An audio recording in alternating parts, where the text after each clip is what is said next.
Okay, chapter 7 is about motivation concepts. So, what is motivation? So, basically, motivation is a process that account for individual intensity, direction, and persistence of effort toward attaining goal. So, it consists of three keywords: intensity, directions, and persistence. So, intensity, how strong, how deep is your efforts, and direction to which to what direction in which direction is your motivation moving toward, and persistent, whether you are doing it continuously. So if you are doing it continuously, that means you have the motivation. If your direction is moving forward, that means you normally have a motivation. Is your effort is intense, that means you are putting more effort, deeper effort, then is considered as part of motivation. So the level of motivation, however, varies between individual and within individual that ourselves. So we not only motivate ourselves, but also we can be motivated if we see if we compare ourselves with others, and sometimes we are also motivated in within ourselves. So the level of motivation, like is mentioned here, varies between individual, that's mean from one to another individual, or within individual, that's mean within ourselves also we have different level of motivations. So there are three key elements of motivation that I mentioned already: intensity, how hard, how strong, our efforts, for example, directions, what's directions that benefit us, that make us want that make us motivated, persistent, that's mean how long or continuously we want to do it. If we are continuously doing it for a long time, that means we are motivated. So the first theories of motivation, these are among the early theories of motivation. The famous one is Maslow hierarchy of needs. We call it hierarchy of need because this motivation is based on hierarchy. That means the first need, physiological needs, need for food, need for shelter, need for air, water, and so on. This is the physiological needs we need to fulfill these needs. If we cannot fulfill this, is maybe couldn't be able to survive. So physiological need is the basic need. Without this need, without fulfilling this need, we cannot move on to another needs, to a higher needs. So that's why it's hierarchical, because it based on the hierarchy. The lower one need to be fulfilled first before we can move up to fulfill the higher order needs. So after we fulfill the physiological needs, we can fulfill the safety security needs. So first we need to have enough food, water, shelter, and so on. Then we can think about looking for a safety or security of ourselves. And then social belonging, esteem need, and self-actualization. So esteem need for to have ego, need to have ability, confidence in ourselves. Social needs need to be friends with others, need to be socialized in the relationship with others. Self-actualization is a need to achieve what we want to achieve. This is the higher order needs because it's refer to our ability to achieve what we have the potential to achieve, something that we want to achieve, like something high that we are capable of achieving. That's self-actualization. So next early theory is Hesberg's two-factor theory. We call it two-factor. It consists of two-factor, motivation, and hygiene theory. So Hesberg asked people to describe the situation, what make them feel exceptionally good or bad about the job. So there are two factors that make people explain what they felt about how good or bad.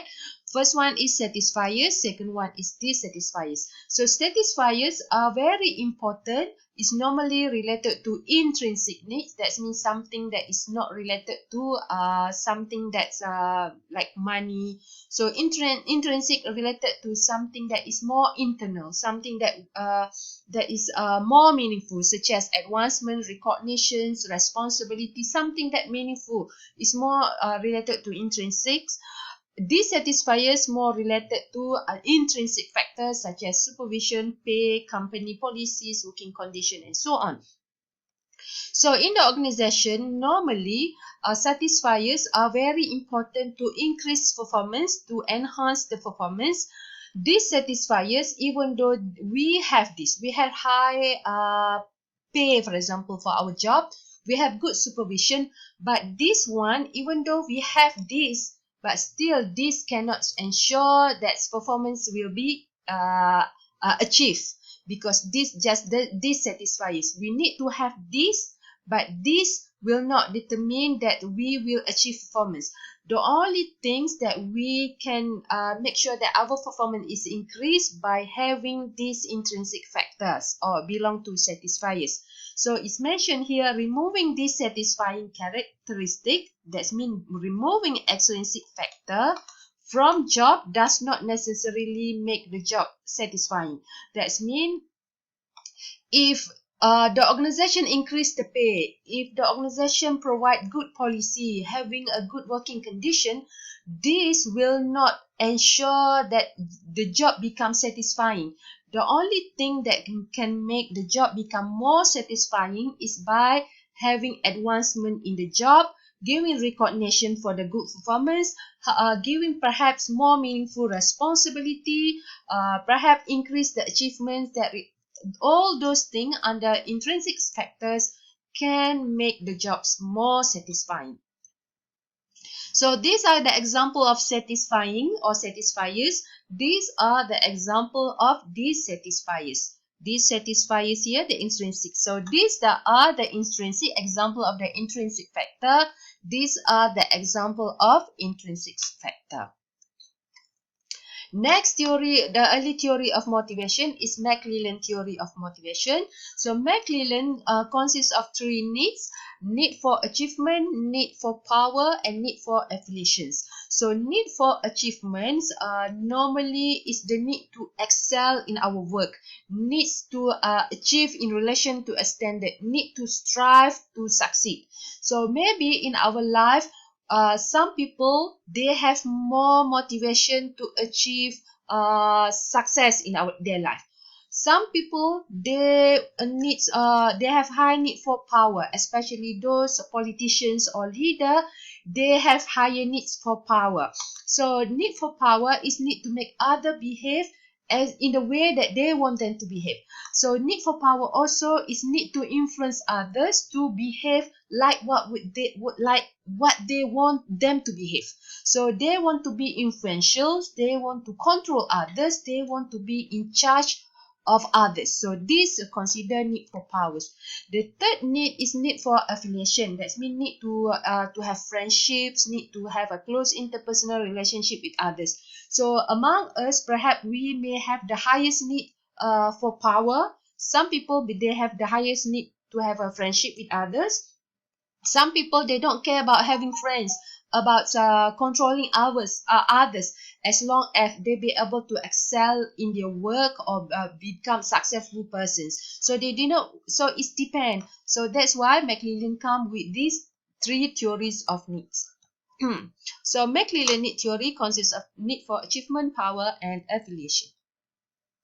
So self-determination theory is more of the contemporary ones. So self-determination theory are focusing more on the benefits of intrinsic factor or beneficial effects of the intrinsic motivation and more harmful effect of intrinsics. It's more or less like the two-factor theory. They are focused self-determination theory, focusing more of the benefit of intrinsic and harmful effect of extrinsic motivation.